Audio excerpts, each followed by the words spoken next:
You ever look at your paycheck and feel something that's hard to explain? Not anger, not shock, just this quiet sense of disappointment. On paper, it looks fine. You're not failing. You're not struggling the way you once did. But deep down, you know this isn't what you imagined when you started. You do the math in your head. If I had just a little more each month, if one extra $1,000 showed up consistently, if things didn't feel this tight all the time. Not for luxury, not for status, just for breathing room. And what's frustrating is that you've done what you were supposed to do. You went to work. You showed up on time. You took responsibility. You stayed consistent. Yet year after year, nothing really moves. You get the raise. You're grateful, genuinely. Then rent adjusts, groceries creep up, insurance increases, and somehow, without any dramatic failure, you're right back where you started. Most people assume this is just how adulthood works, that this slow financial plateau is normal. But here's what almost nobody stops to question. A stagnant salary is not an accident. It's not bad luck. And it's not just inflation. It's the result of invisible traps built directly into the 9-to-5 structure. Traps that quietly keep capable, intelligent, hard-working people underpaid for years, sometimes decades. And once you see them clearly, you can't unsee them. Most people don't choose a job as a wealth strategy. They choose it as a survival strategy. I need a paycheck. I need stability. I'll prove myself first. That mindset feels responsible.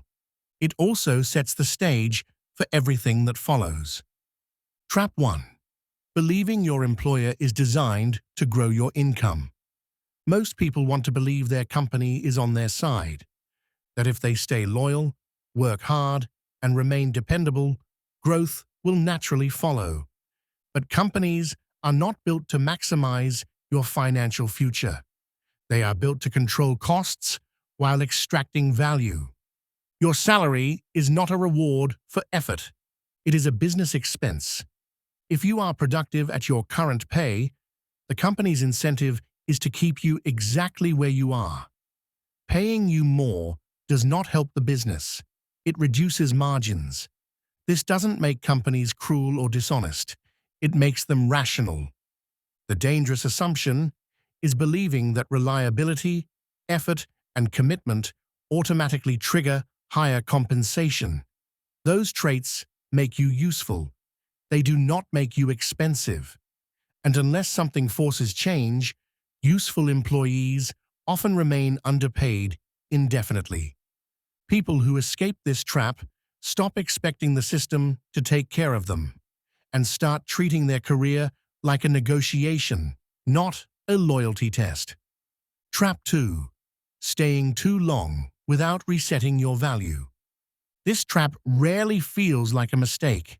It feels like stability. You like the people. You know the systems.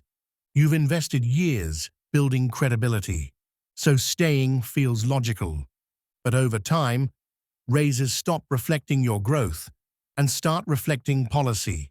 Small, predictable increases that maintain morale but never meaningfully change your financial trajectory. Meanwhile, someone with your same skills walking into a new company is priced at today's market value, not yesterday's agreement. The longer you stay without resetting your value, the wider that gap becomes. Staying doesn't feel risky, but financially, it's often the most expensive choice people make.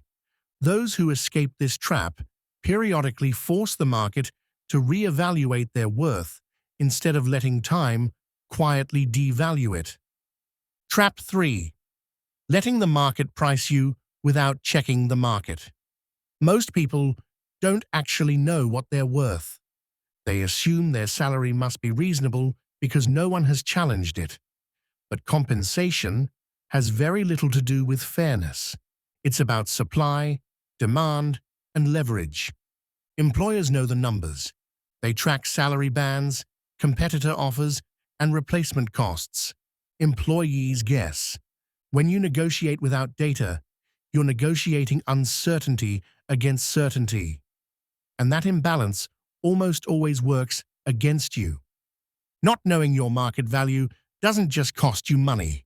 It affects your confidence, your posture, and your willingness to push back. People who escape this trap make the market visible to themselves before anyone else defines it for them. Trap 4. Believing great performance speaks for itself. This one is deeply ingrained from an early age. Work hard. Do your best. Someone will notice. So you take on more responsibility. You exceed expectations. You stay late. You quietly hope it will be recognized. But performance without positioning is invisible. Managers are juggling budgets, deadlines, and pressure from above. If you don't clearly articulate your value and explicitly ask for compensation aligned with it, the default decision is always the status quo. Raises are not rewards for effort. They are negotiated outcomes.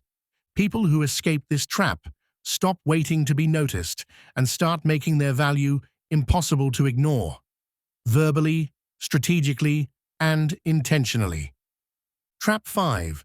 Accepting the first offer out of relief. This trap happens in a moment. You finally get an offer. The number is higher than what you make now. Your stress drops immediately. So you accept. But job offers are not conclusions. They are starting points. The first number is rarely the top of the budget. It's the safest number the company can offer while still expecting a yes. That one avoided conversation, the counteroffer, can cost tens of thousands of dollars over time. And it compounds because every future raise anchors to that starting number. Relief feels good, but relief is expensive when it replaces negotiation. People who escape this trap understand that a little discomfort up front often buys years of financial upside. Trap 6. Mistaking busyness for value. Your calendar is full. Your inbox never empties. You're exhausted at the end of every day, so you assume you're indispensable. But companies don't pay for effort. They pay for outcomes. High earners are not doing more tasks. They are solving more expensive problems. Revenue, risk, growth, strategy. If your work doesn't clearly move one of those levers, your compensation has a ceiling, regardless of how hard you work. Those who escape this trap stop measuring their worth by effort and start measuring it by impact. Trap 7. Building skills that don't travel. You become very good at how things work here. You know the internal systems. You understand the unwritten rules. You feel secure internally. Externally, your leverage disappears. If your skills only apply inside one company, leaving becomes risky, and the company knows it. That's why they feel comfortable keeping your pay flat. Portability equals power. People who escape this trap deliberately build skills that are valuable across companies, industries, and markets, not just inside one building. Trap 8. Waiting for permission to earn more. Waiting to be promoted. Waiting to be chosen. Waiting to be approved. That moment rarely comes. People who earn more don't wait for permission. They identify gaps, solve problems, build skills, and create opportunities before anyone asks them to. Waiting feels respectful, but it quietly hands control of your future to someone else. Those who escape this trap decide they are allowed to grow, long before someone else confirms it. Trap 9. Neglecting your network. Opportunities don't live on job boards. They move through people. Without a network, you are reactive. With one, you have options. Options create leverage. Leverage creates income. If your entire professional world exists inside one company, your future is fragile. People who escape this trap invest in relationships long before they need them and benefit when opportunity appears quietly. Trap 10. Ignoring the full compensation picture. Salary is only one lever. Time, flexibility, development, equity, all compensation. If you don't negotiate benefits, you accept defaults, and defaults are designed for the company, not for you. People who escape this trap understand that wealth isn't just about cash, it's about control over time, energy, and options. Here's the part most people avoid. The money exists, the opportunities exist, the paths you haven't considered exist. What doesn't exist is someone coming to rescue you from these traps. Most people will nod along, feel validated, and return to familiar routines, not because they are incapable, but because comfort feels safer than strategy. But the person who starts making different decisions, even uncomfortable ones, slowly steps into a completely different financial reality. 5 years from now, the difference won't look dramatic. It will look inevitable. Comfort keeps you paid. Strategy makes you wealthy.